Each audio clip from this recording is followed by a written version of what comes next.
everyone. Welcome to Queer Lodgings, the queer-led podcast about everything Tolkien.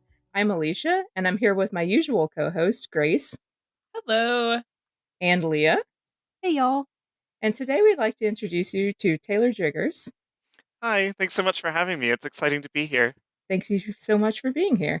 Taylor is a scholar of fantasy literature, theology, gender, and sexuality, and the author of the new volume, Queering Faith and Fantasy Literature, Fantastic Incarnations and the Deconstruction of Theology, which discusses using fantasy to deconstruct Christianity. Thank you all for joining us today. Let's gather around the fire in Mediceld, ready to pass the mead cup to friends old and new as we ready ourselves for a new journey. Today, we'll be discussing queer fantasy and the difference between books written specifically to be queer, inclusive, and reading queer themes into a traditional text. The latter of those two is what this podcast is all about, and it's somehow a bit of a taboo topic within Tolkien scholarship, where the war is still raging in the year of our Lord 2023 about authorial intent. I'd like to start with asking how one comes to do something as controversial yet so brave as to include the words faith and queer in a title. Given the current political climate in the US and parts of Europe, aligning faith with any type of queerness seems a bit oxymoronic and maybe even dangerous. How did you come, Taylor, to study both theology and sexuality? Well, that's such a great question, and it's also a huge question to start things off with. But basically, the most simple answer is that those are both things that have impacted my life historically.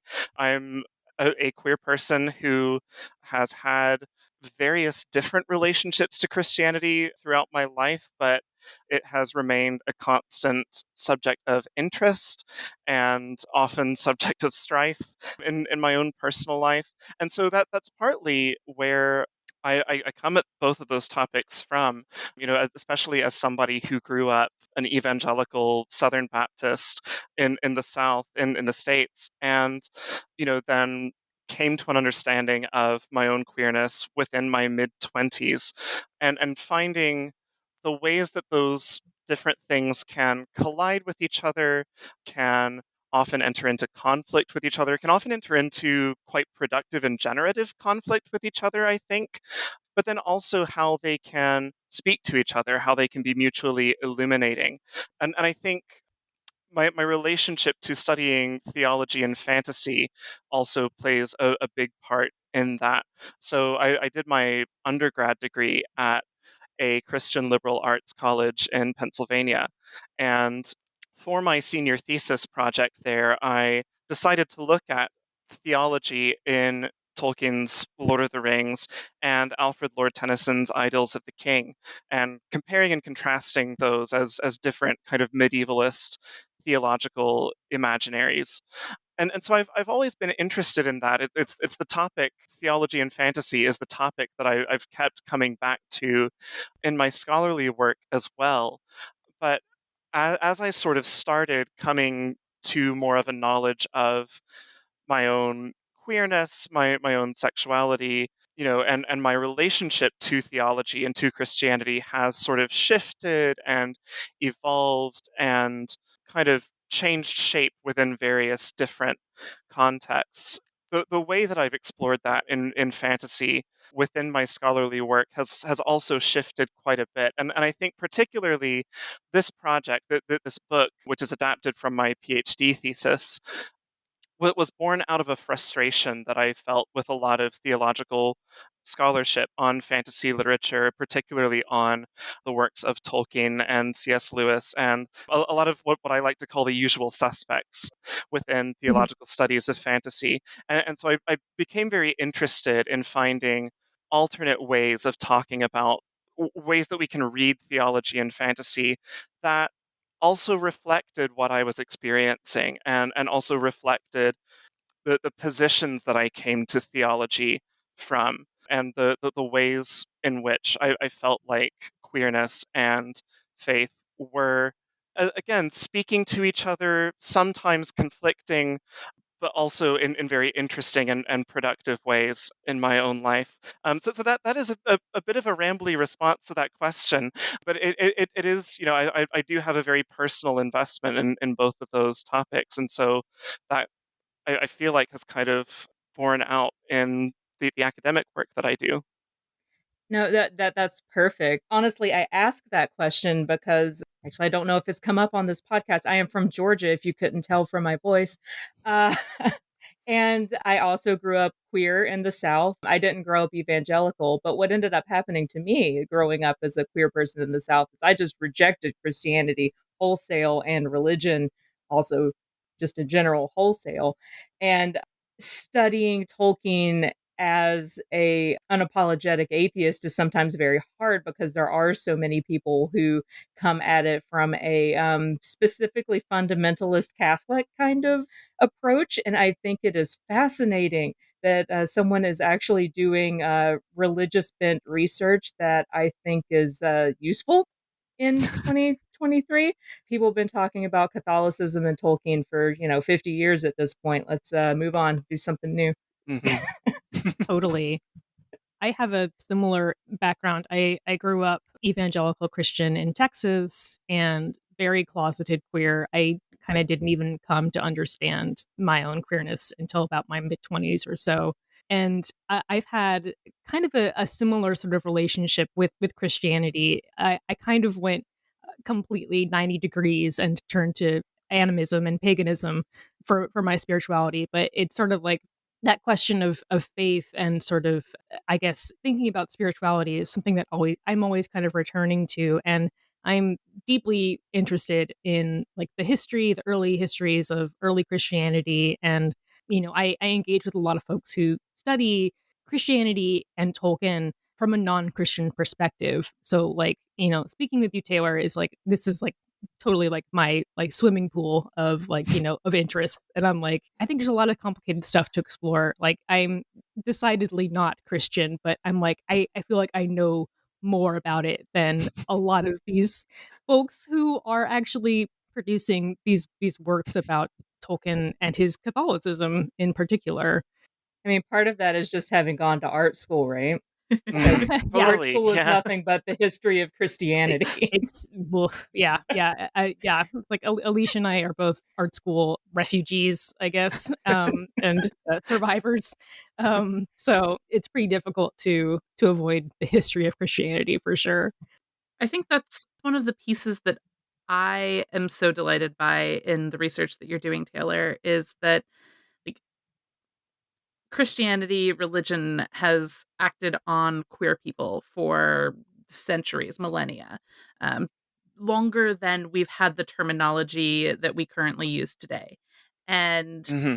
I'm really fascinated by scholarship and research that doesn't just seed the idea of being able to interrogate any of those themes or histories or anything to the purview of heteronormative society. Hmm. Yeah, definitely. And I think that's another one of the reasons why I'm kind of invested in this research, even as my relationship to Christianity and Christian theology continues to change and evolve, and at the moment it's in a place where I'm feeling like it's definitely in flux. But it's also one of those things where, as you said, Grace, because Christianity has often acted upon queer people, whether we desire it to or not, that there's a sense in which that it doesn't seem to be going away anytime soon. And because it doesn't seem to be going away anytime soon, what are the ways that we can stay with that and inhabit some kind of a subversive space within that? And I think fantasy has an opportunity to really do some radical things in reimagining the structure of that, in reimagining doctrines, in subversively working through particularly thorny areas within theology that I'm sure we'll get into in a little bit more depth with regard to fantasy's just queer potential more broadly later on in this podcast. But yeah, that's something that I feel very strongly about is that, okay, well, this isn't going away anytime soon. So what do we do with all of that? How do we respond as queer people? Yeah. So last summer, you gave a presentation called Making Visible Notes on Queering Fantasy Canons, which I think gathers together a lot of really fascinating thoughts on what a queer canon would look like, how we might define it. And I think that you engage a lot with what we have referred to before as reader response theory, which is for our listeners, it's the importance that the reader themselves has in constructing the meaning of a text. This is pretty much what this podcast is all about, obviously. We're pretty big fans of reader response theory. So the paper is a really great read, Taylor, and I love that you engage straight up and say, in the tradition of queer theory, these thoughts are just going to muddy the waters further. Because I love that because queerness is inherently muddy and Mm. messy and evades clarity and definition. So, what was it that first drew you to ask about whether there is such a thing as a, canon of queer fantasy and how queerness might manifest in a text? I think I first became really interested in these questions of definition, these questions of kind of curating canons of queer fantasy, and what we even define as queer fantasy as I was approaching the end of my PhD.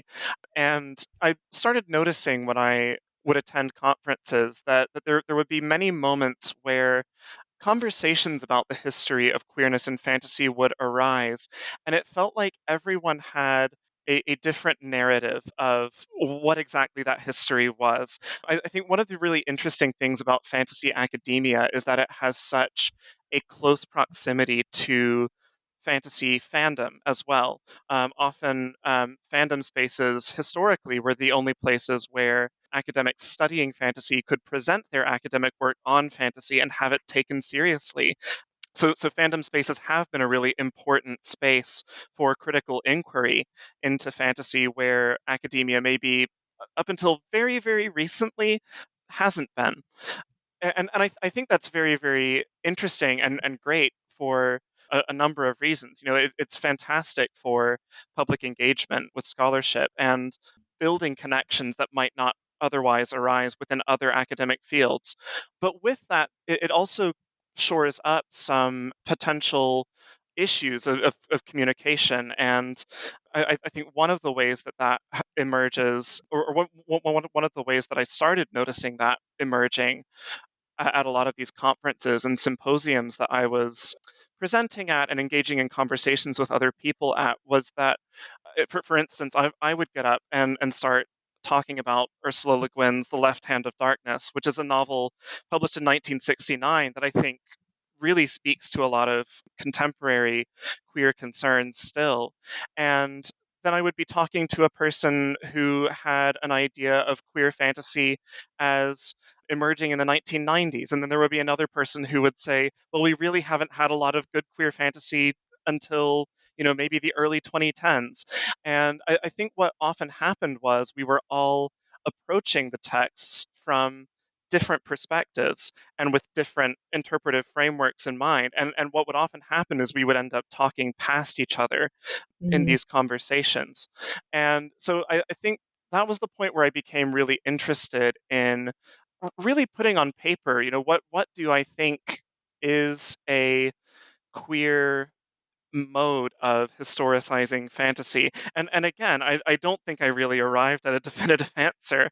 I think I did arrive at a place that is a lot messier, but I think that in kind of diving into that mess and diving into some of the questions that really thinking about queerness and its relationship to literature and its relationship to the history of a genre and what a genre can do with queerness, I think it still leads us down some really interesting avenues that are worth paying attention to and worth staying with and cultivating, just as we think about not just scholarly study, but how do we read within queer communities, and how do we function as communities of interpretation that actually produce meaning when it comes to approaching a text. So yeah, that was what I started to notice, was just a lot of those conversations where it felt like we weren't entirely on the same page, or we were talking past each other, and then thinking about how to come at that from somebody who is equally interested in fantasy and also queer theory. Yeah, that's really interesting to me. One of the conferences I go to is the Popular Culture Association of America's conference, their national conference, because they have a really good Tolkien studies area.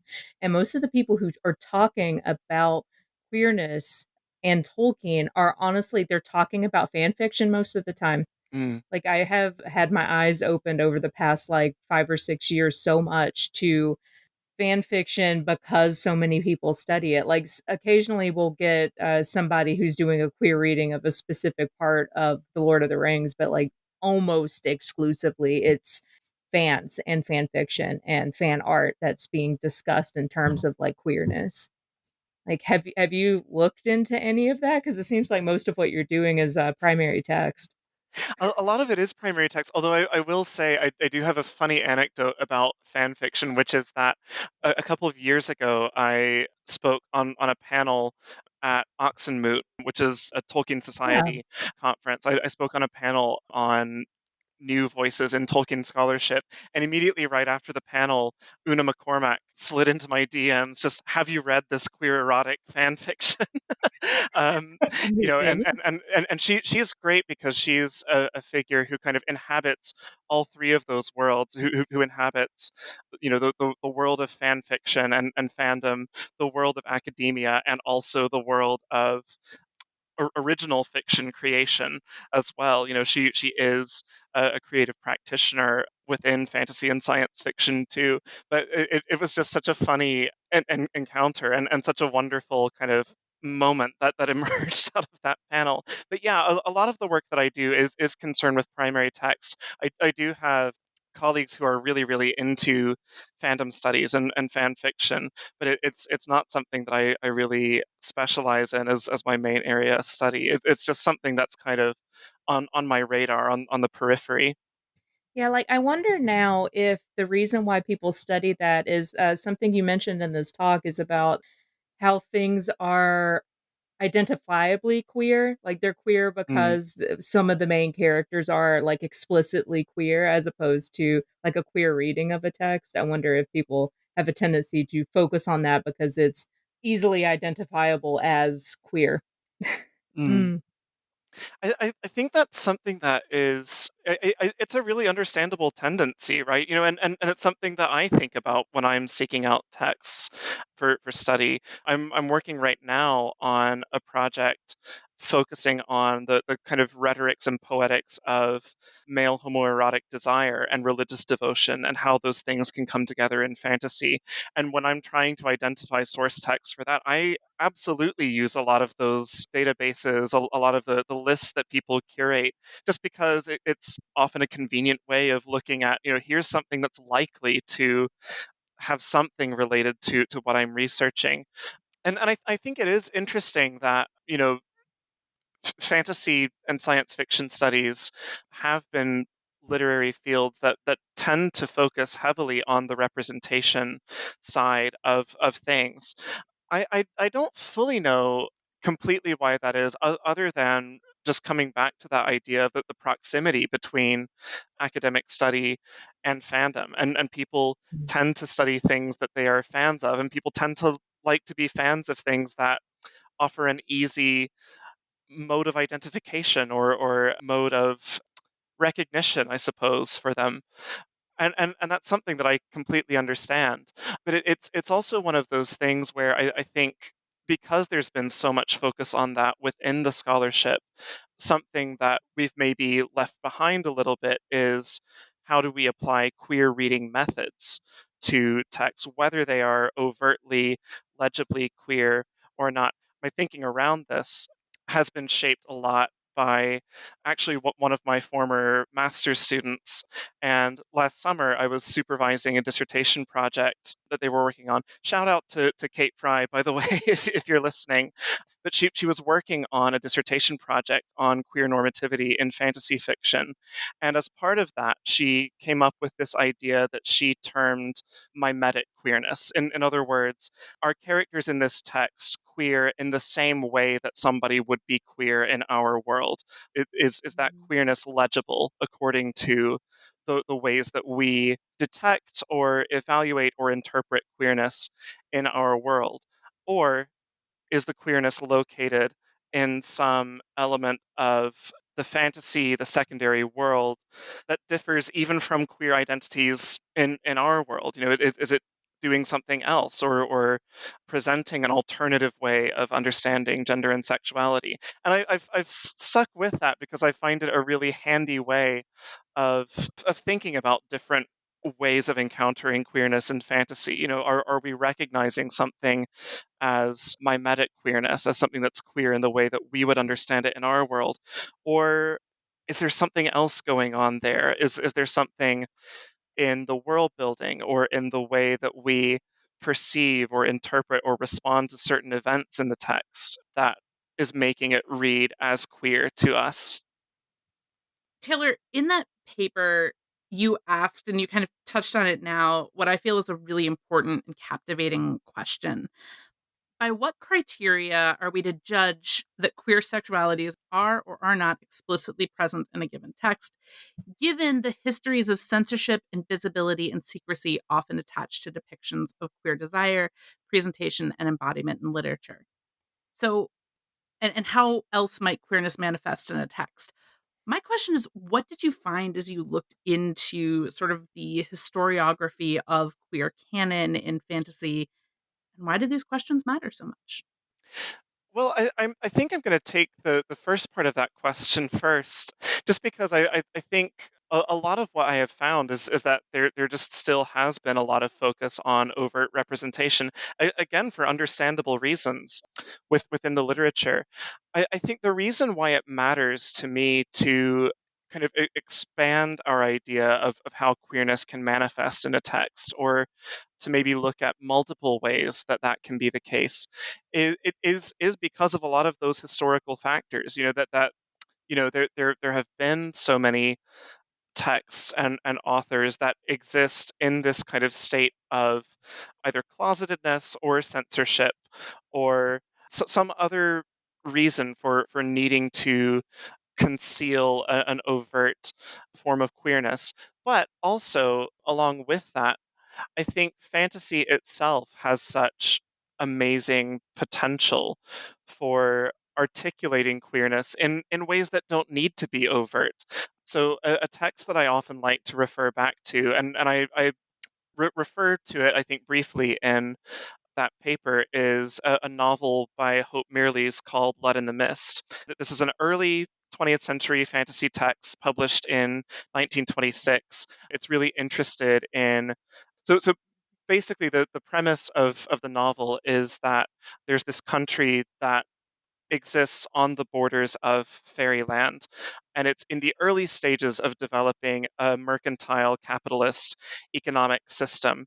And through that process, it has sort of closed its borders off from fairyland. And specifically, it has banned the traffic in fairy fruit.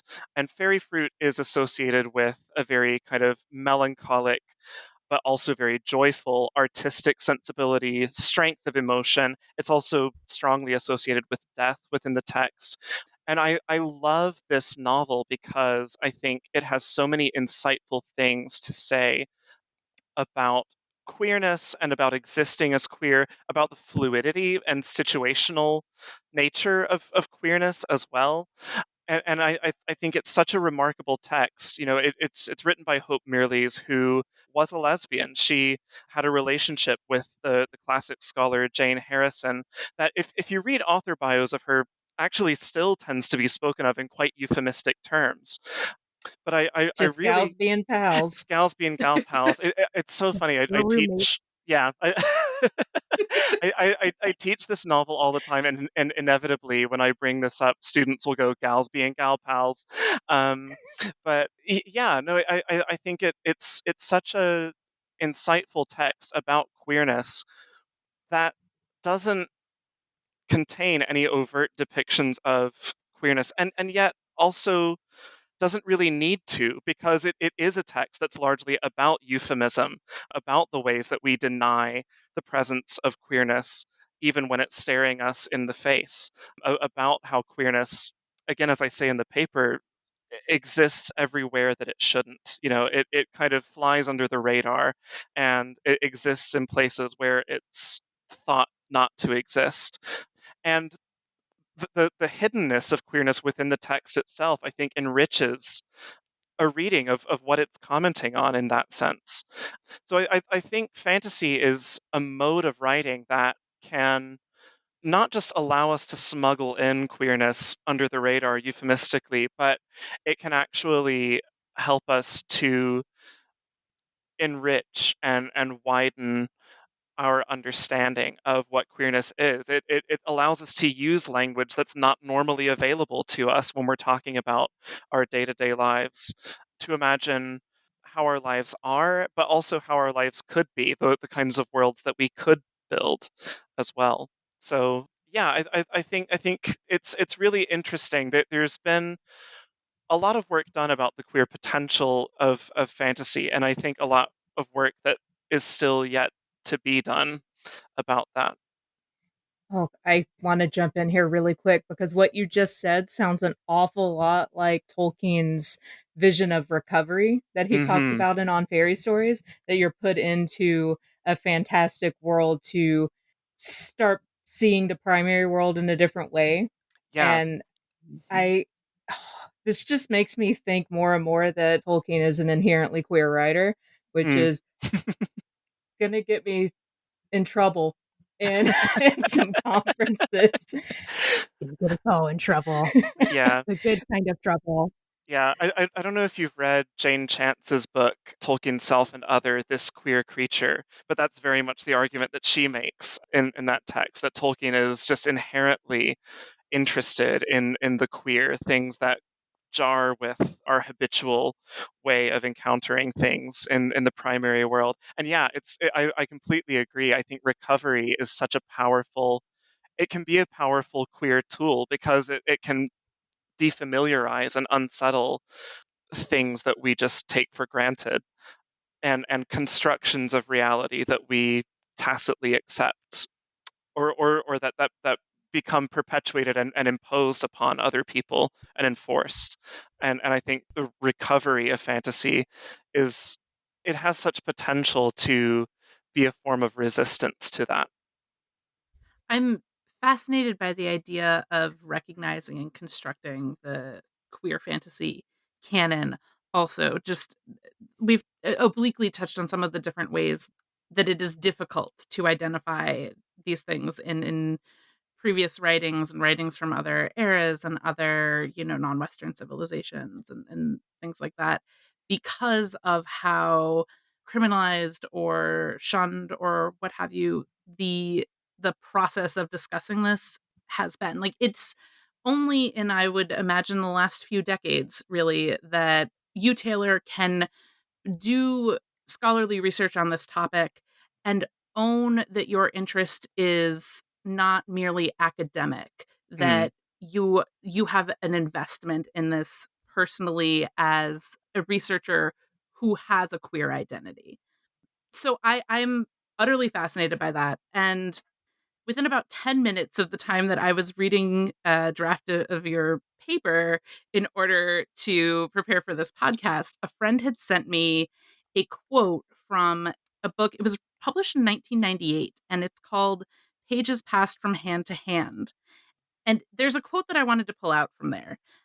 The author here had said, for even if, like Proust and Wilde, you have super sensitive antennae, a capacity to detect even the faintest stirrings of homosexual longing, the fact is that you are living in a world where the vast majority of readers and critics are so unfamiliar with the mm, signs that they can hurry through an account of homosexual love affair as uncompromised as that in Bayard Taylor's Joseph and His Friend and not even register what it means. mm, And I know that there are points that you talked about in that paper of things that arguably belong in queer fantasy canon mm-hmm, that do get overlooked, that we haven't necessarily all had the ability to access and delve into and see how all of that connects, mm-hmm. because it has been so fractured and so underground for so long. So, are there any any particular texts that you want to make a case for in that we should have a familiarity with, or that it would be delightful to be able to go back and read and make sure that we have an awareness and familiarity? Well, one that I'm going to advocate for, just because it's also been just very prominent on people's radar in the past couple of years because of the recent film, is Sir Gawain and the Green Knight, which I think has such an interesting and playful, arguably, relationship to queerness and queer desire, and the way that Oh yeah. that it kind of plays with and subverts the rules of medieval courtly love towards queer ends, where Sir Yes. Gawain finds himself at the castle of Lord and Lady Bertilac and strikes up a deal with them that whatever he receives in that house, he will give back to the lord of the house in kind. And throughout his stay there, the Lady Bertilac keeps trying to seduce him and keeps showering him with kisses. And Gawain is placed in a double bind because he can't accept her advances. He can't infringe upon this marriage. That would not be the honorable thing to do. But he also has to return the kisses in kind to Lord Bertilac. And you get the impression reading the poem that he's actually kind of enjoying that, and that they do enter this kind of strangely playful but intimate relationship, made even more complex by the fact that Lord Bertilac is in fact the Green Knight. So that's one that I think has just been very prominent on people's radar recently. In terms of fantasy texts themselves, I think one that people tend to overlook quite a bit, again, it's another Arthurian one, is T.H. White's The Once and Future King, which I think Mm. in the figure of Sir Lancelot has such a poignant, again, to me, very personally resonant depiction of queer desire that is not acknowledged as queer even by the person who is desiring, but that desire is still very palpable within the text, and it complicates the love triangle dynamic between King Arthur, Guinevere, and Sir Lancelot, because not only is Sir Lancelot in love with Guinevere, he's also in love with Arthur. And the reason why he became a Knight of the Round Table in White's version is because he's in love with Arthur. And then finally, another series that I wanted to just highlight as one that is very influential, but one that I don't see enough people talking about, is Samuel Delaney's Neverion series, which Mm. is a sword and sorcery series published between the late 1970s and mid 1980s by Samuel Delaney, who people don't know is a black gay science fiction and fantasy author. And he's really interesting because he's very invested in reader response and in what Eve Sedgwick would call reparative reading, of finding these literary traditions that are historically very antagonistic towards him and hostile towards him, and seeing if there's a way that he can break them open and reinvent them and find something of meaning and also find something subversive within them. So the Neverion series, broadly speaking, tells the story of an ongoing slave rebellion within this fictional world. But it also has a lot of interesting things to say about the relationship between queer desire, race, power, economics. The third volume in the series, Flight from Neverion, is also recognized as one of the first American literary works to tackle the AIDS crisis. There's a portion of that text that keeps pivoting between Delaney's own chronicling of his life during the AIDS crisis in New York City as it's happening, and an eerily similar pandemic that is happening within the fictional world that he has created. It's a hugely important series, and it doesn't show up on people's lists, I think, nearly enough in terms of for how influential it is as a work of queer fantasy literature. So that's kind of three different ones. That's a taproot text from the Middle Ages that informs a lot of contemporary fantasy, and then looking at an early 20th century fantasy work that I think has really important queer subtext and arguably text. I think Lancelot's desire in T.H. White almost comes to the level of text. And then an explicitly queer work that I think has been very, very influential in the genre. I just want to throw out real quick, if you haven't read Spear by Nicola Griffith yet, she's taking on the Percival story, but it Ooh. goes really heavily into, well, Percival's gender bent, but it goes really Mhm. heavily into the Lancelot, Guinevere, Arthur triad. It Ooh. was very Well, good. That sounds really good. Thanks for calling me out, Alicia. I bought it on your recommendation, but I haven't read it yet. Read Hild first. Yeah, I Yeah. have Hild on my bookshelf that I need to read at some point just because it's extremely my shit. But Yeah. yeah. It's very good.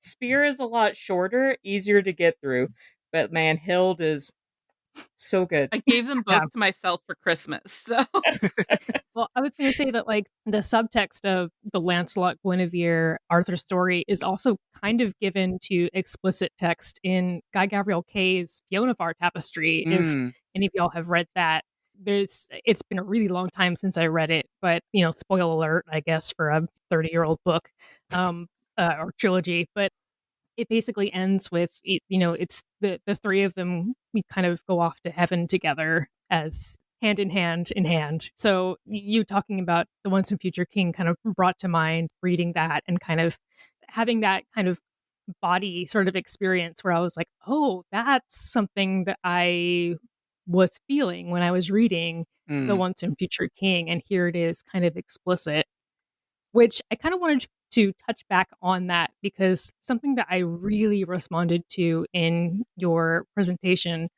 was where you say queering fantasy's canons may involve similarly intuitive searches for kinship in places where it is presumed not to appear, in textual encounters unmarked by specific identity designations, but toward which nonetheless inexorably drawn.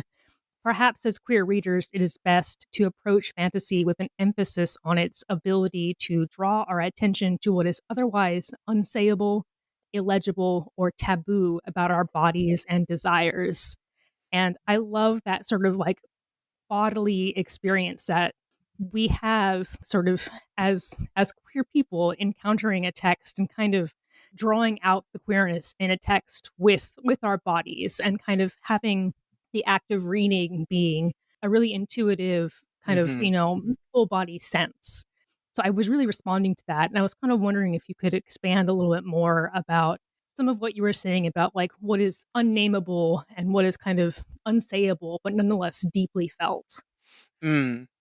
Yeah, so I think one of the things that I love about queer reading strategies is that they really do expand on a lot of the insights from reader response theory, where queer reading and a lot of strands of queer reading anyway say, look, forget how you feel like you're supposed to be reading this text.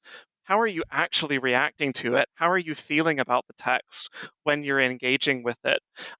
And also, are there important things that can be gained even from strong misreadings of a text when we're having just an intuitive reaction to a text that we ostensibly shouldn't be having, or that's ostensibly the wrong way of reading a text? I think this is where we kind of get into some of the conflicts that exist within Tolkien studies about authorial intent versus reader response. And I think that's really important. I think it's really, yeah, it's, I lost my train of thought there. But I just quickly, I think that one of the reasons why that is something that is so hammered into us that we're reading the text the wrong way is because how literature and like English is taught in mhm, specifically in Yeah. America, like in yeah, secondary school, you are very much trying to read a specific way into a text. And I think probably as queer people, I had a really hard time with that because my teacher would be like, oh, well, the curtains are blue because the character's sad. And I'm like, that's not how I read it at all. Maybe the curtains are blue because the character likes boys. Maybe the curtains are just blue. Yeah. The curtains are blue because the gentleman down the street had blue curtains, and our main character finds that Oh, gentleman attractive. Okay. Oh, you like yeah. blue curtains. I like blue curtains too. Um, Oh. yeah, but I think yeah, it's interesting. So I think that's my main kind of takeaway from kind of applying queer reading strategies is to really think about the reactions that we ourselves are having when we encounter a text. And the example that I kind of root this in the paper, and I think just generally it's the reason why I feel as strongly as I do about broadening our methods and strategies of interpretation from queer standpoints is I have such strong memories of reading The Lord of the Rings as a teenager. And I have a very similar experience to you, Leah. I was not able to come to terms with my queerness until I had left the South and was in my mid 20s. And I have such a distinct memory, though, of reading the passage in The Two Towers where Sam is making stew and watching Frodo sleep and meditating on his face and his attraction to and desire for that face and his love for Frodo. And I remembered having such a visceral, almost bodily reaction to that of longing, of I want some part of that. That represents something that I want that I can't name. And I think it's interesting, being very strongly evangelical at that point and closeted and just not explicitly desiring a queer life at all at that point. I don't know how I would have responded if that had been an explicitly queer moment. And I think Mm. it's something that I think I would have been resistant to had it been. Mm. But because it was non explicit, because it was subtextual or subtext that I was at least identifying in the text, whether or not that was the intended reading, that was a moment of kinship that was accessible to me as the person that I was in that moment. And I think that's so important as well to really honor that experience of not being able to name what you're desiring. I think there's such a rich archive of experiences that can be found there if we really honor that and try to give voice to that and hold open a space for it, to hold a space for things that we maybe can't define, can't really put other words to in any other way. Another aspect of this, I think, as it relates to fantasy specifically, is that fantasy, of course, is able to present us with all kinds of different bodies and bodies in all kinds of different combinations. So a series of texts that I talk about in my book a lot is Ursula Le Guin's Earthsea series, which features characters who are simultaneously human and dragon. And they often occupy this kind of marginal space with regard to gender in that text. And I think that's it's such a potent way of thinking through the ways that our bodies are supposed to be versus the ways that our bodies actually do change shape and show up in places where they're ostensibly not supposed to, especially if we're queer. They show up in combinations that we were told they're not supposed to and move in ways that they're not supposed to. I just gave a lecture earlier this week on monstrosity in literature, and I think monsters in fantasy can be such a great way of reclaiming bodily otherness and celebrating it. So that's another aspect of that related to fantasy specifically. We don't even necessarily have to relate to human characters. There's other kind of forms of embodiment available to us through fantasy that can be really ripe for exploration and ripe for, again, attending to how we respond to that. How do we take stock of our reactions to seeing those things on the page? Well, I feel like such a common experience with a lot of queer fans, especially in Tolkien and like among like Disney fans is like how much queer coding there is in various villains, especially in Disney films. But I've had these experiences, speaking with fans who are big like Sauron fans, right? And who are absolutely fascinated by him. And other people get very weirded out and upset by it because you're not supposed to identify with the villain, right? And it's like the response that I always have to these people is like, you're not queer, are you? Because we find ourselves in villains, we find ourselves in monsters so often. Mm, It's been codified, like, with the Hays Code and everything. Visual depiction in film has required that the only place we could exist is in villainry. mm, And in monstrosity, and it's like kind of coming back to that line of like we sort of find ourselves in places we're not supposed to be, and that's what kind of brings that to my mind. And again, it kind of brings back to mind, some of the resistance that there is in Tolkien to reader response, and again, this sort of like reading this queerness that we feel deep in our bodies, and we can see ourselves, but people get very resistant to it, mm, and again kind of stack on the monstrosity in how they perceive us, mm. which kind of brings us to something that you talked about in your paper. You noted that the Tolkien Professor podcast, Corey Olson, who went out of his way to explicitly dismiss queer readings of Lord of the Rings, particularly that relationship between Frodo and Sam, which I also had a very visceral body queer response to. In your paper, you say Corey Olson claims that a reading of the relationship between Frodo and Sam as romantic, quote, desecrates the text's vision of a chaste, platonic male intimacy. And I was wondering if you could say a little bit more there because I, Gladly. yeah, Gladly. yeah, It's interesting because I've gone back and forth on my use of the word desecrates, because it isn't the word that Olson himself uses, but I do in a sense think it is subtextually implied, possibly, by his positioning of these different readings in relation to each other.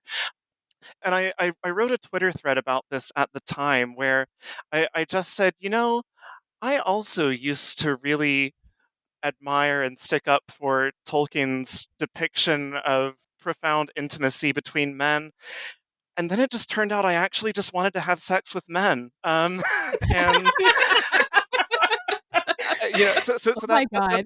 that's my jokey response to that. It is an honest response as well, because that for the longest time used to be one of the talking points I used to hit on, about what I respond to in Tolkien. But I think it's interesting how those readings are always positioned in competition or conflict with each other, where I don't see a conflict existing.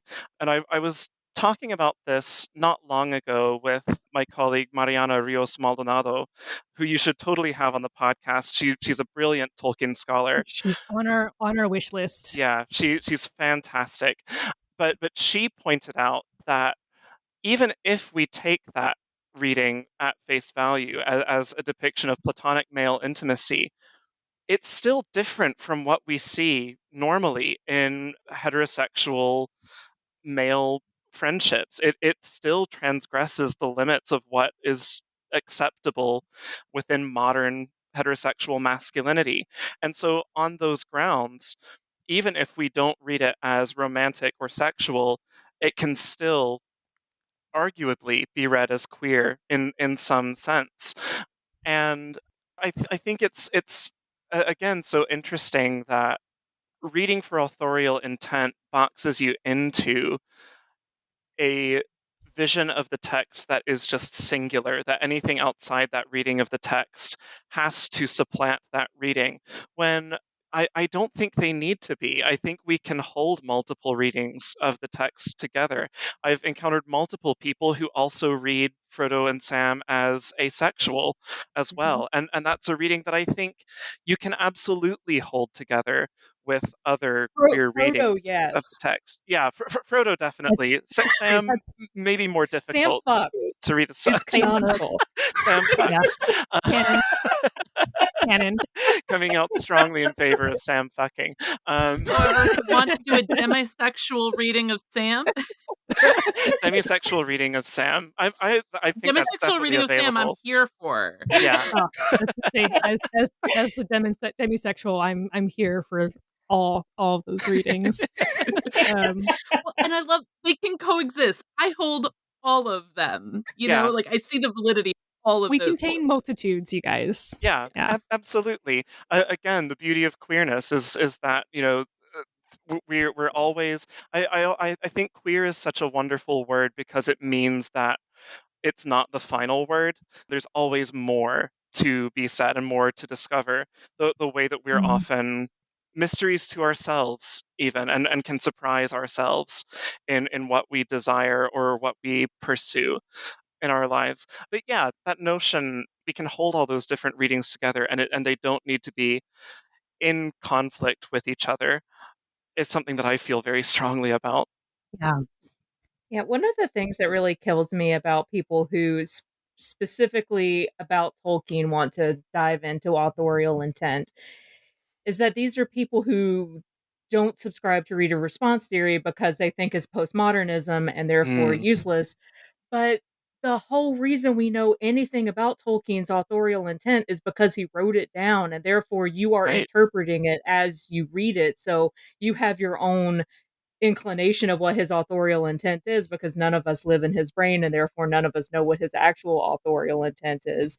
And to just dismiss something like that close relationship between Frodo and Sam as being like, oh yeah, they were just friends. When you actually read some of the stuff that Tolkien writes about his relationship with his Batman, Hmm. it is also bordering on queer, Hmm. if not Yeah. overtly queer.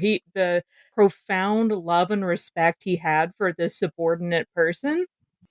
That's Yeah. not unusual in that particular period of history either.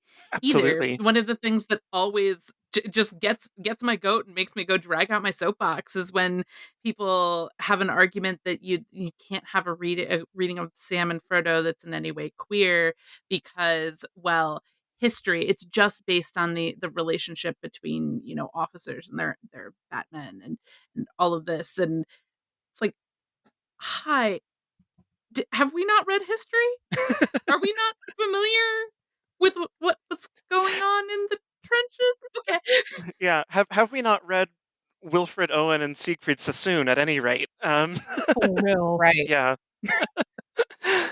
And just like Tolkien only hung out with dudes. Hmm. Like Yeah. homosocial is how people Yeah. generally characterize Tolkien. He only, as an adult, basically only hung out with female students who he was helping and his wife. Like different when he was a child, he had a lot more like feminine influence on his life, but like his entire friend group were just a bunch of dudes that hung And a out. not insignificant portion of those female students were, in fact, queer women Yes. whose books he recommended. And a lot of the dudes he hung out with were queer men. He and W.H. Mhm. Auden had Yes. a very lively correspondence going on following the publication of The Lord of the Rings. So Tolkien's social sphere was, in fact, incredibly queer.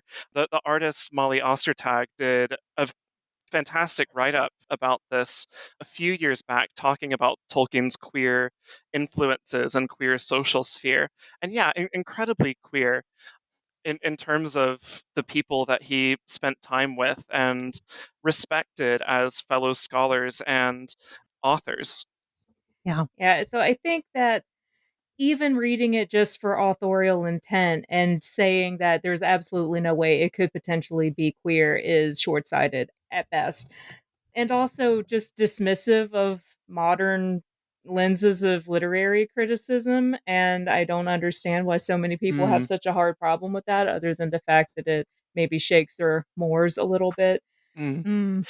I wanted to pick up on something that you said, Alicia, about Tolkien's own letters and his writing about his own intent itself being a text that you need to interpret and extrapolate from. And it just reminded me of something that John D. Caputo, who is a deconstructive theologian, often says, and he talks about this in relationship to the Bible in particular. He says that if you really want to find out what a text says, put it on the table, closed, and wait for it to just impart its meaning to you. And eventually you find that it doesn't actually say anything. The work of reading and the work of interpreting is what creates the meaning in the text. And that's such a good way of encapsulating reader response theory and why it matters, and why we can't really get away from it. There's always that step of interpreting the text, even if we're not perceiving that as we're doing it.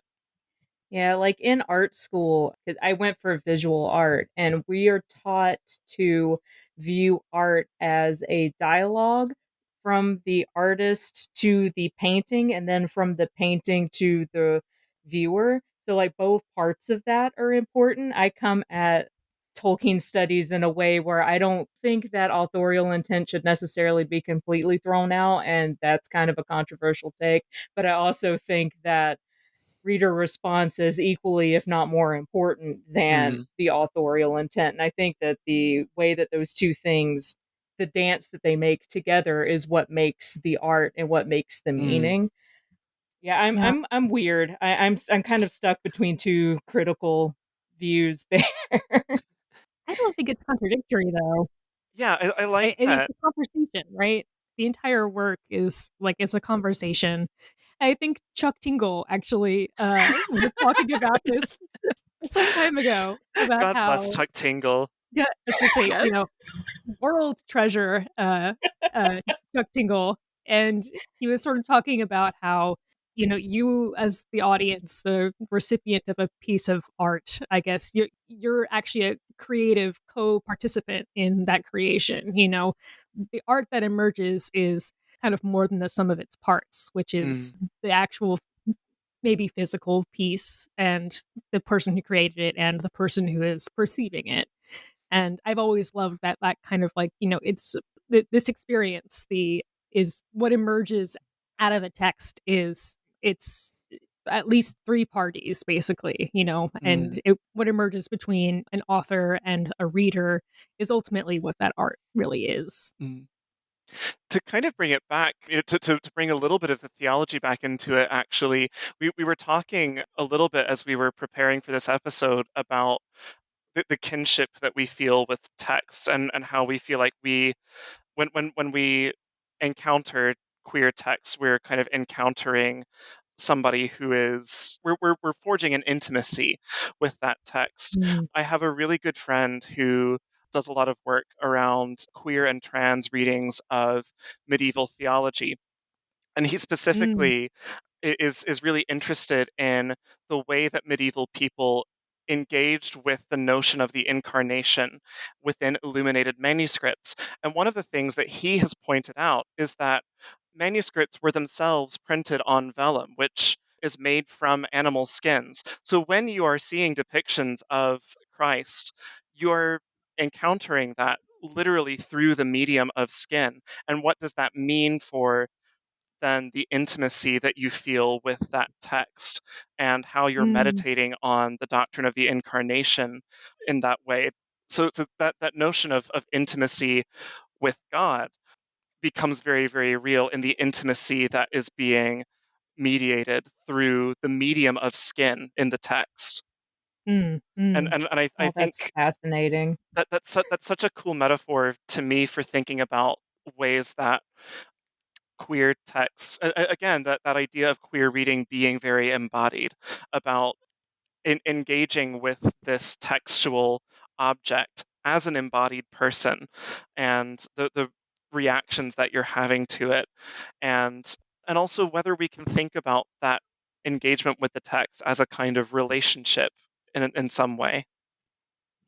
Yeah, you gave a really great quote from Eve Sokovsky Sedgwick that kind of speaks to this, I think. The quote is the ability to attach intently to a few cultural objects, objects of high or popular culture or both, objects whose meaning seemed mysterious, excessive, or oblique in relation to the codes most readily available to us, became a prime resource for survival.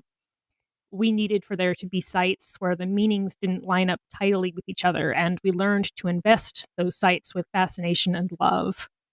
I love the idea that we sort of have this embodied investment in these works, and what we invest is kind of a full-bodied experience of fascination and love. And I don't know, that line that Mhm. kind of really stuck out to me as, like you were saying, as like a queer person having a kind of a full body embodied experience with a text, and how we sort of invest these texts with love for ourselves and Mm. a sense of survival. And we kind of there's a reason that we respond so fervently to these readings. It's kind of like it kind of gives us a chance to love ourselves. At least that's kind of been my experience Mm. with Tolkien, and kind of being able to kind of see myself, even if I couldn't really name it at the time, kind of gave me a place foundation to hold myself with a lot more tenderness and a lot more love. Mm.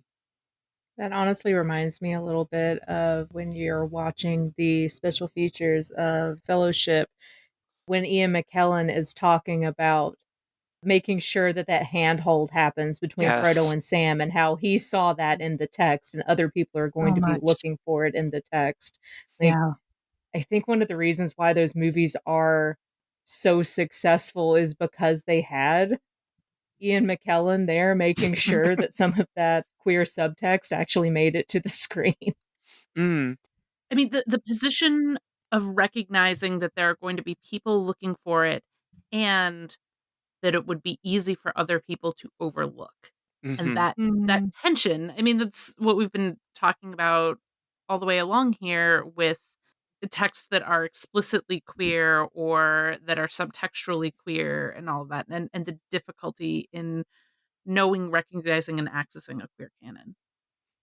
And I also love that because it's an example where reader response actually becomes intent in the way that the text is reinterpreted and recontextualized. Another example of this, we were talking about monstrosity earlier. Have people here seen the performance that Sasha Velour gave where she is performing as Gollum? Yes. yeah. It is absolutely brilliant. It's one of the best things I've ever seen. The way that that performance recontextualizes the character of Gollum, and the way it plays with the surveillance that Gollum is under as somebody who has been taken in by the ring and is under the surveillance of the Eye of Sauron, to me is so fascinating.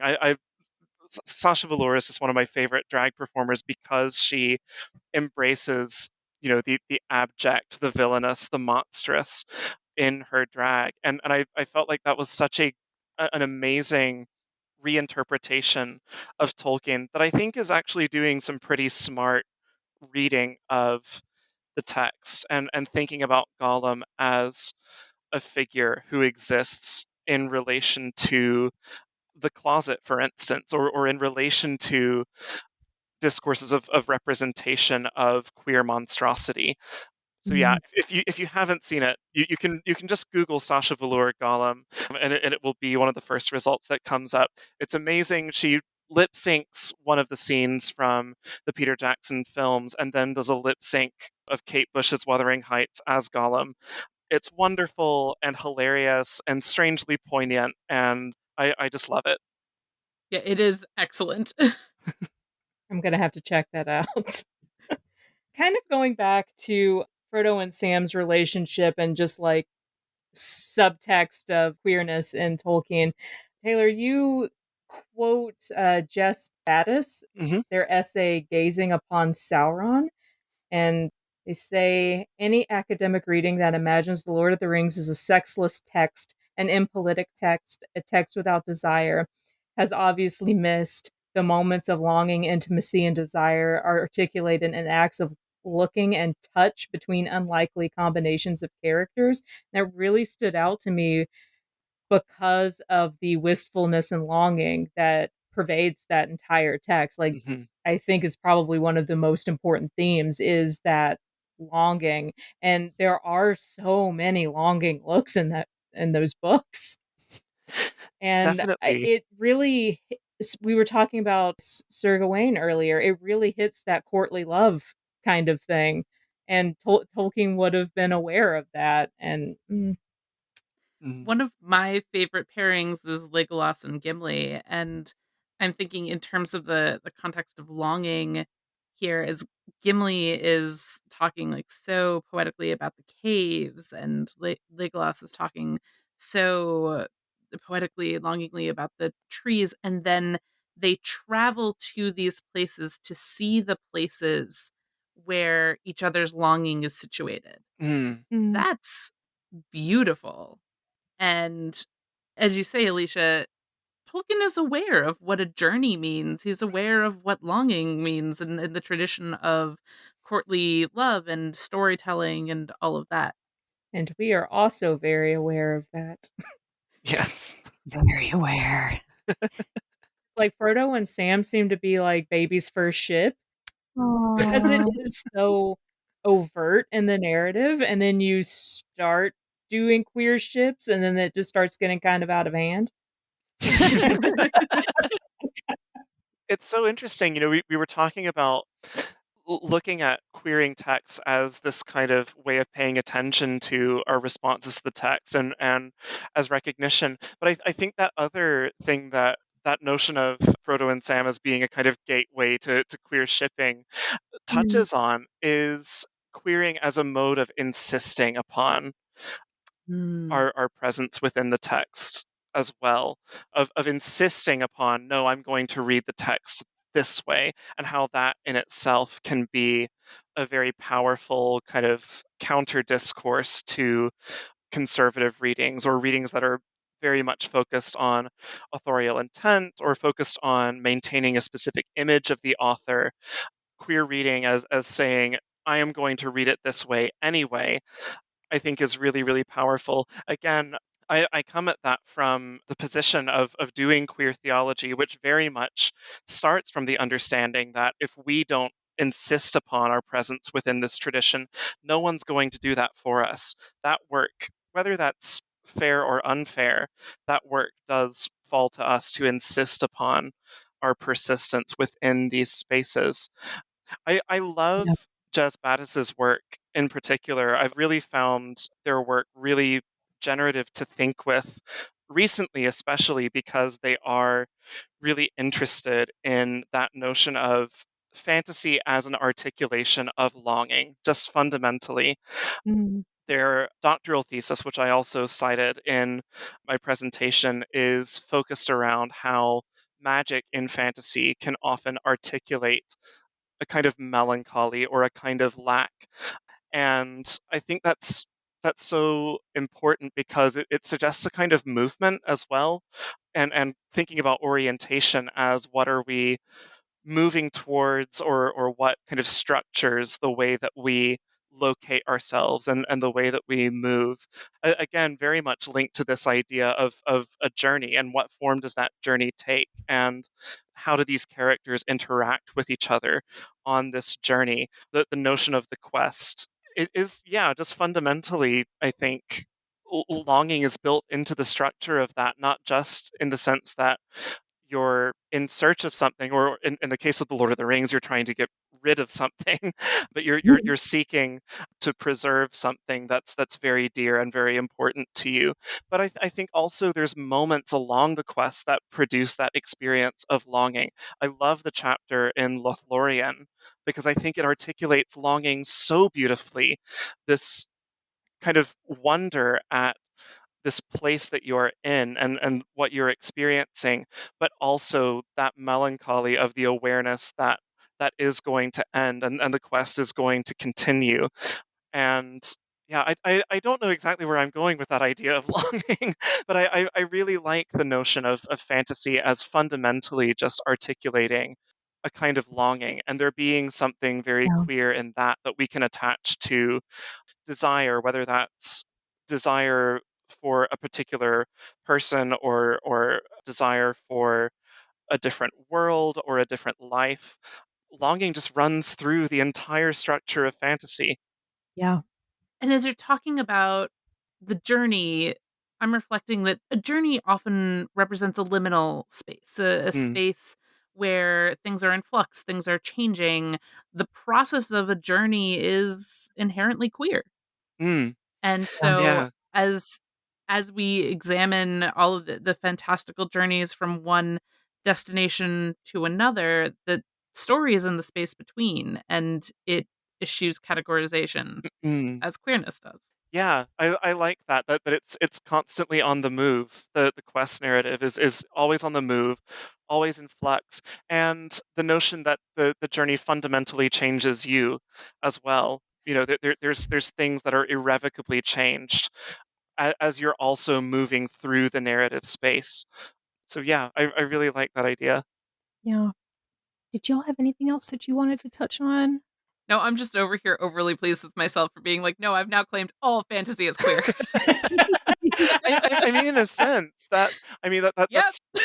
that's part of what Battis is arguing, you know, and when they say that fantasy is manifestly queer, which is what they claim in the conclusion to their thesis, Love that phrase. yeah, Yes. they're very clear on the fact that they don't mean by that that all fantasy takes full advantage of that queerness or that queer potential. You know, they're talking about how a lot of fantasy can actually reassert or reaffirm conservative familial Mm-hmm. organizations or power structures.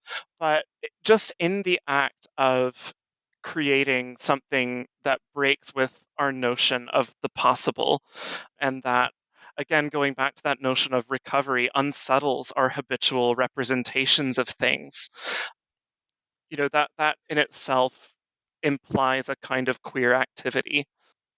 I don't know why this jumped into my head, but I have always read Eowyn and Faramir's relationship as being inherently queer. Mm, And I'm starting to maybe put a little bit of a finer point on that because a lot of people use Eowyn and Faramir's relationship as being a taming of her. She becomes more traditionally feminine. And there are also people who have been doing research. There's some papers in Perilous and Fair about it, about how there's like a balancing of masculine and feminine energy within Eowyn and Faramir. Like Faramir's a soft boy, Eowyn's a angry girl. They get together and kind of balance each other out. But I mm, do think that there is something just inherently queer about Eowyn's longing for freedom, her journey into being a warrior, her then the changing of her own morality to prefer healing Mhm. over war, and Mhm. meeting up with Faramir, who is just a soft boy. I love him so much. Uh, and then going and using that, harnessing that destructive energy into something generative in mm. Ithilien. I don't know. Yeah. It's not a really fine point yet, but it's getting there. I think I'm a paper is brewing. Yeah. I Yeah. I also think masculinity in Tolkien in general tends to be quite soft. It is Yes. quite a soft masculinity.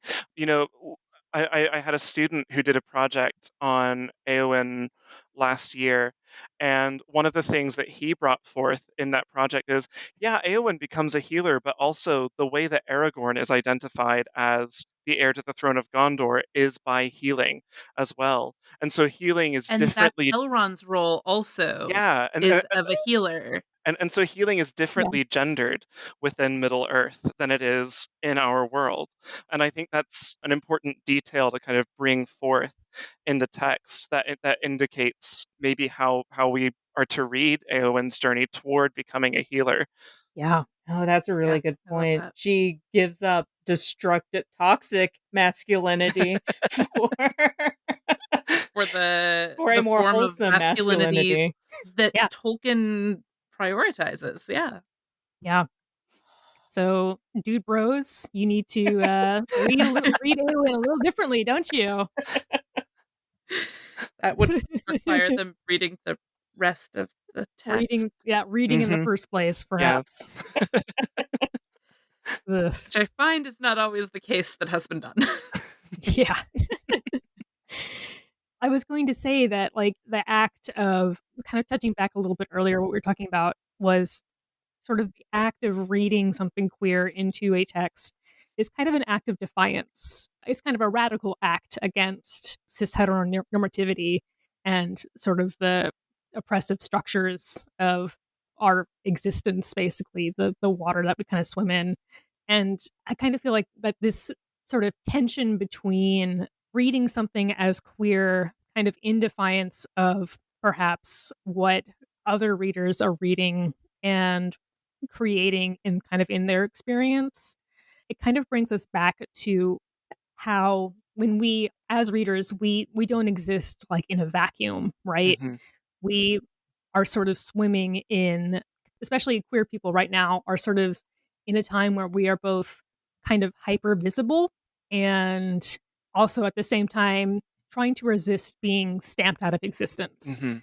especially in the United States, where we have literally hundreds of various anti-queer bills and laws being passed, where we have like examples like of the Don't Say Gay bill. We have in the UK, the Anglican Church just came out with a faux apology about how they've treated the LGBTQIA community in the past, but we're still not going to marry you in our churches. Marriage is, still between a man and a woman.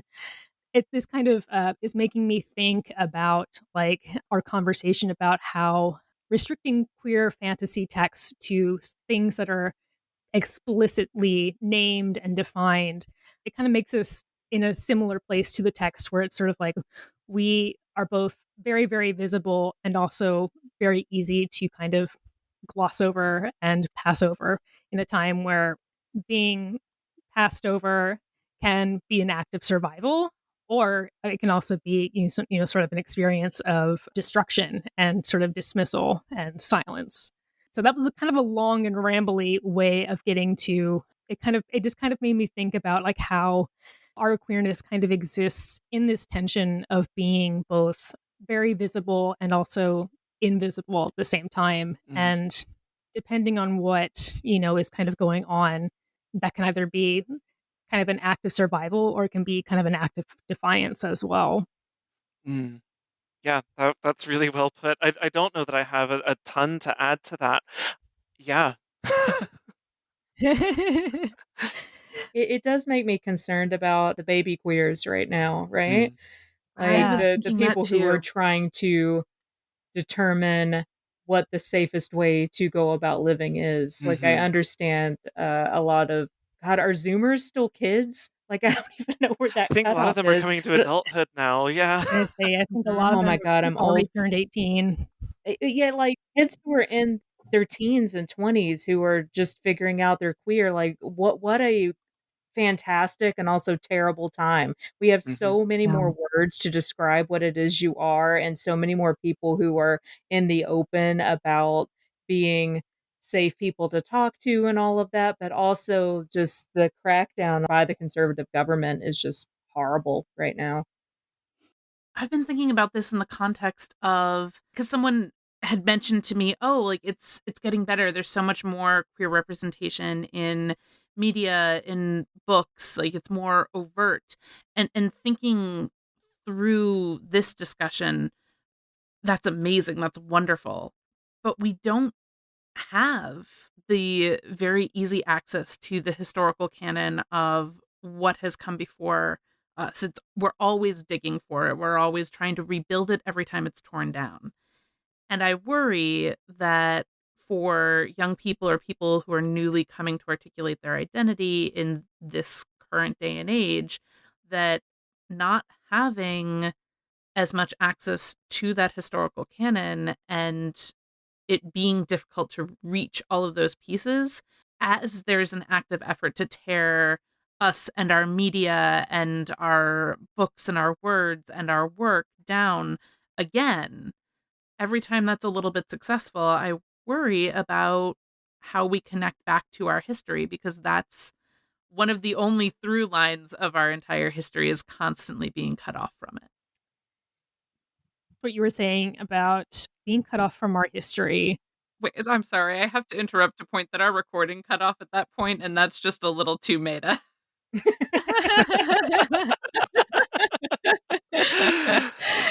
Carry on.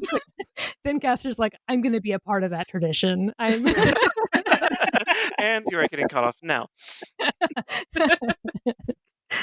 Uh, Yeah, that is something that people who were under the age of 40 probably don't. I mean, I've been to a couple of talks now where people have been talking about like the AIDS crisis as like ancient history and not like mm, something that pretty recently happened that killed an entire generation of queer people essentially, and was one of the things that helped like cut that flow of information from older queer people to younger queer people. yeah. Mm.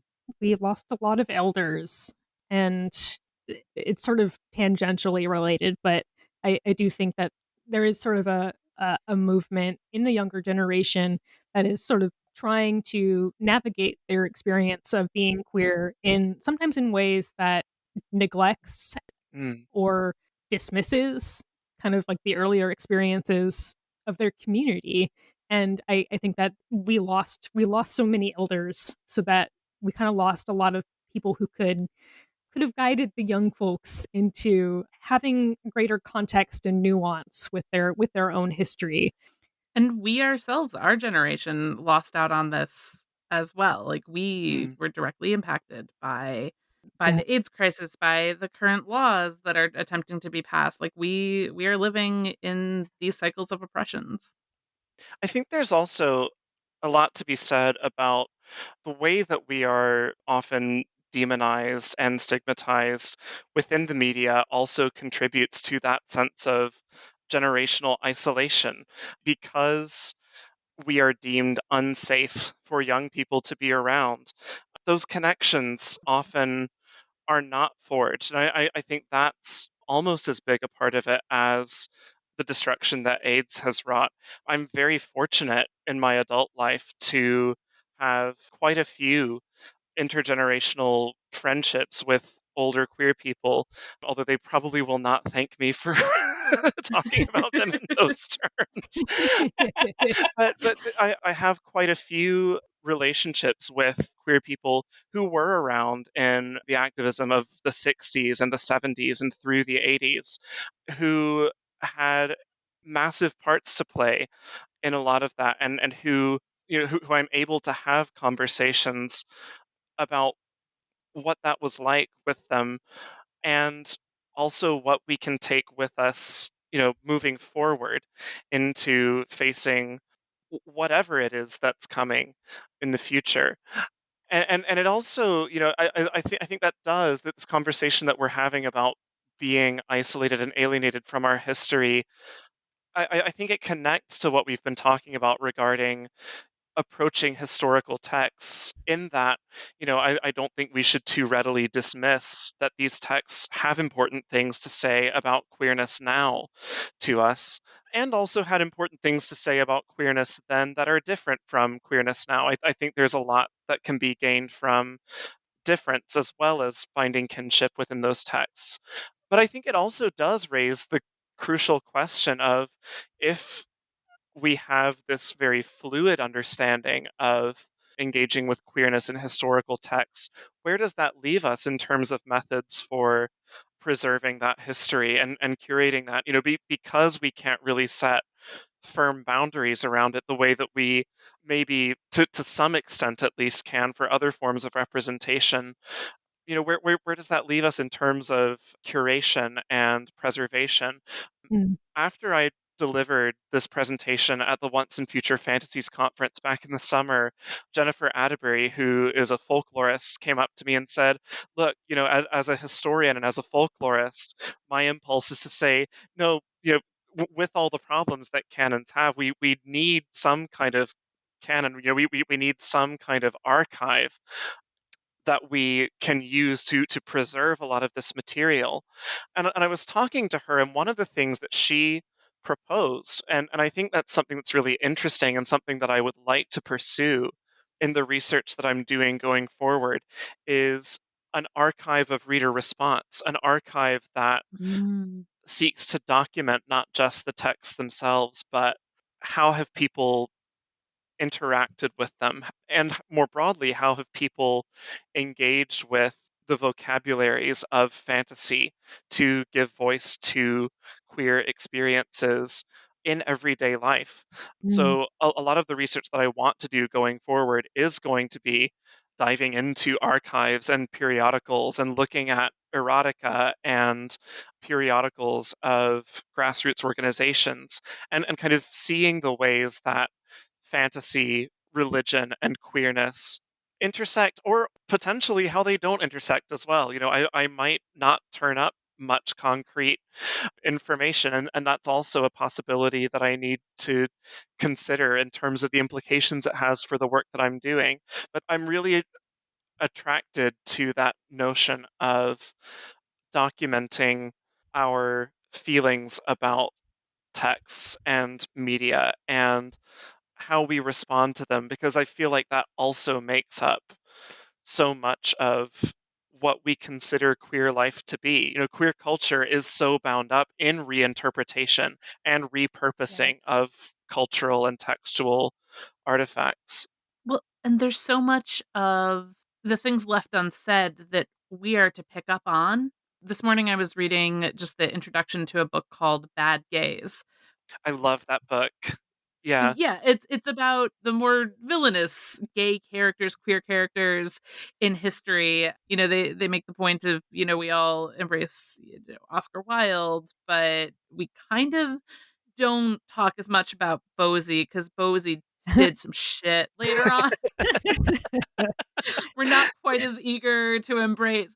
But in there, they're also talking about the relationship to the laws in the Victorian era and the early 20th century as related to the Buggery Act of, it's like 1559. I'm a terrible historian. I'm terrible at dates.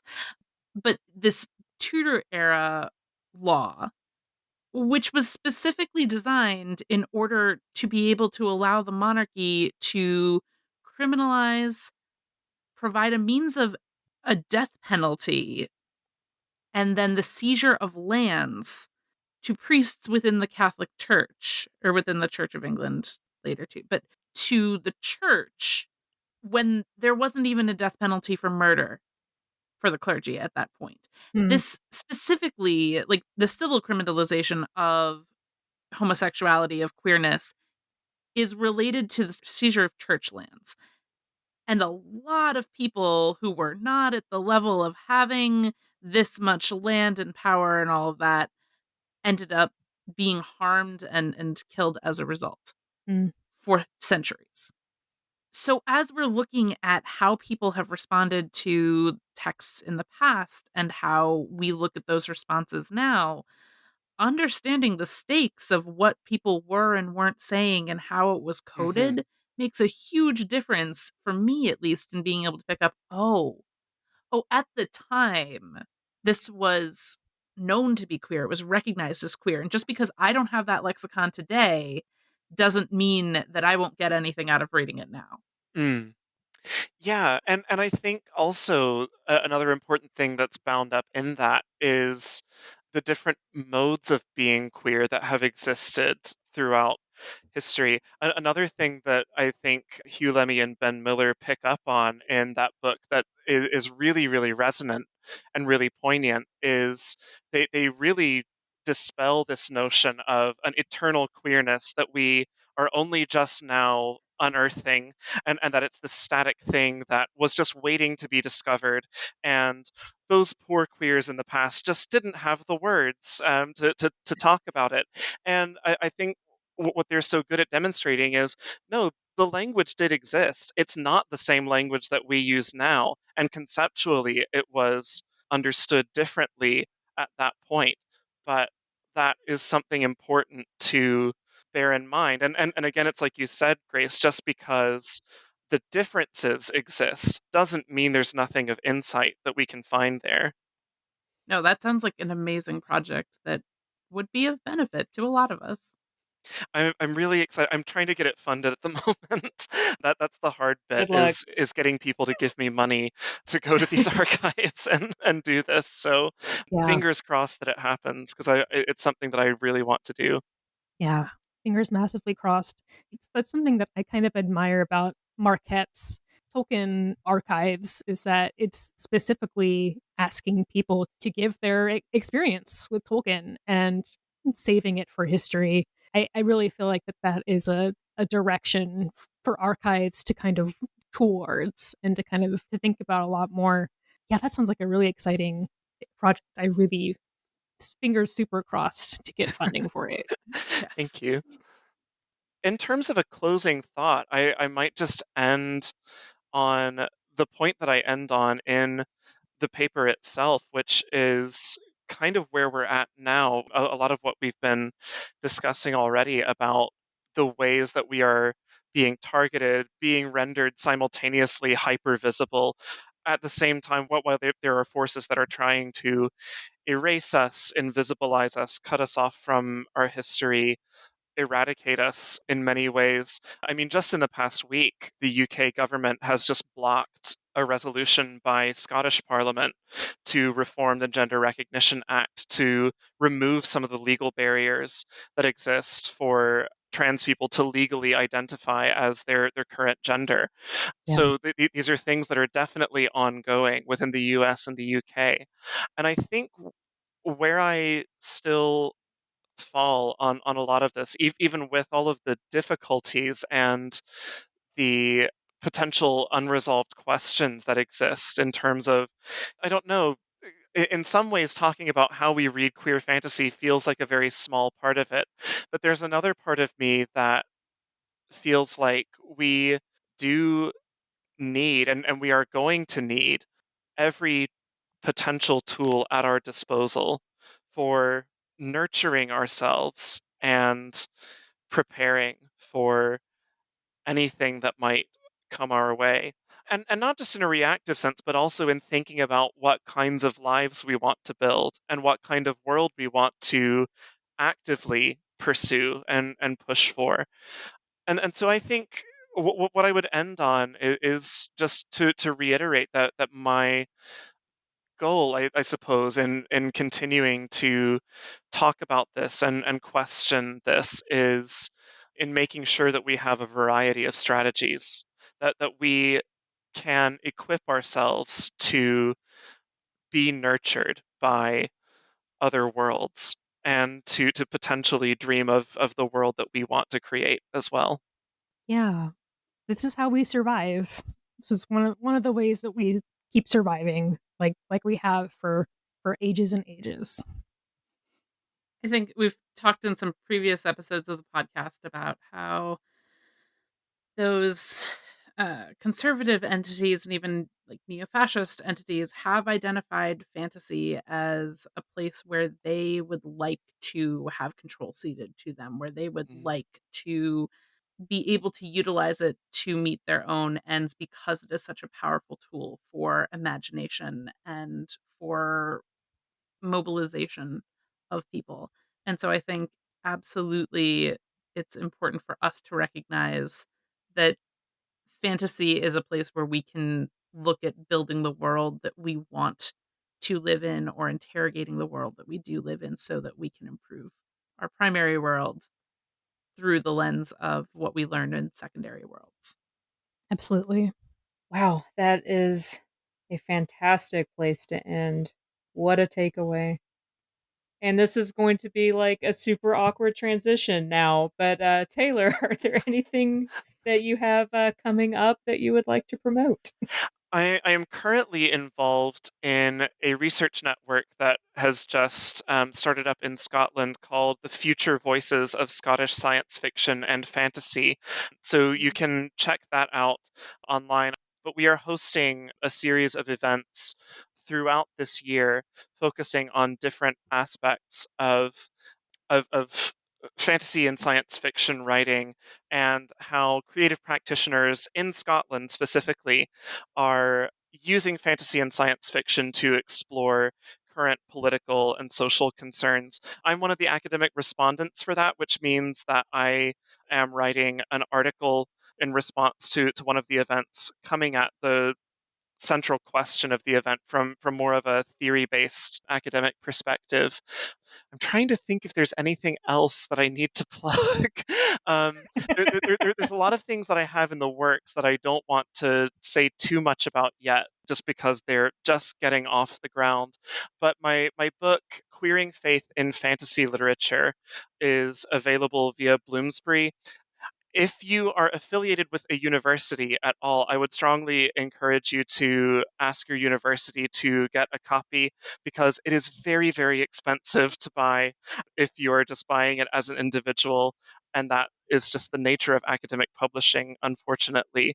There should be a paperback edition coming out soon that will be significantly cheaper, but right now the hardcover is very pricey, and I feel like I apologize for that almost any time I promote the book. I think that there is a paperback available soon on Amazon for like $40 There or will be. something. So, Yeah.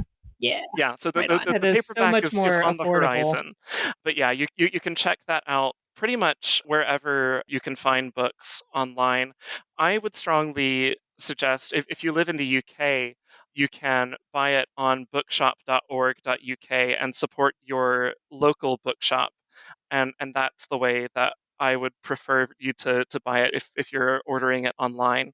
You can also follow me on Twitter at Taylor W. Driggers, and I regularly post updates about my research and teaching and just other things I'm involved with there. Yeah, that's all I have to plug, really. Well, thank you Awesome. so much for coming and talking with us. This was such a wonderful conversation. I've been really looking forward to it. Thank you so much for being here, Taylor. Yes, Thank you so much for you. having me. I've really, really enjoyed this, and it's been so great to just really talk with people who are on the same page. And I feel like it's been a really, really lovely conversation, and I've really enjoyed it. I've had a great time. Thank you so much for doing this. Thank you for, Yeah, for you, chatting you with were us. like the perfect first guest. Yeah, Thank you pretty so much. much. Thank you. Thank you so much. Thank you, everyone, for listening. You can find us on Apple Podcasts, Google Podcasts, Spotify, or stream our episodes directly on Zencaster, which is zencaster.com/queerlodgings, a Tolkien podcast with hyphens in between all of those words. Please leave us a rating, like, share, and subscribe. You can find us on all your favorite social medias at Facebook /Queer Lodgings and Twitter for right now at @queer_lodgings. If you would like to get in touch with us or suggest an episode idea, you can send us an email at queerlodgingspodcast@gmail.com. Thank you, everyone, for listening.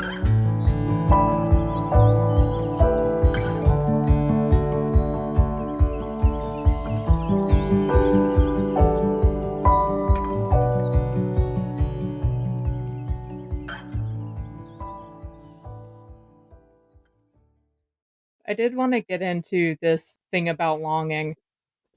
There's not a good way to segue from that, though. We long to be like Sasha Velour. There we go. I mean, I definitely do. Speaking of longing. Oh, God. Oh, editing Tim, I'm so sorry. Yeah.